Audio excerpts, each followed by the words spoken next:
করতে চাই, আমি সুন্দরভাবে মরতে চাই। এবার জীবন নিয়ে হৃদয় ছুঁয়ে যাওয়া কিছু কথা বললেন একসময়ের জনপ্রিয় নায়িকা পপি।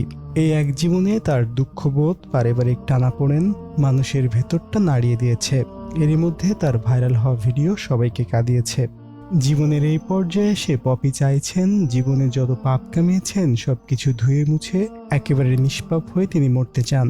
আর সেজন্য তাকে যা করা উচিত, যে পথে চলা উচিত, পর্দা করা ইসলামী জীবন, সবই তিনি করতে চান। শুধু তাই নয়, জনপ্রিয় অভিনেত্রী নায়িকা হয়ে এসে এখন আফসোসে ভোগেন। কাঁদতে কাঁদতে নায়িকা পপি বললেন, আমি অনেক বছর হলো সবকিছু থেকে দূরে চলে গেছি।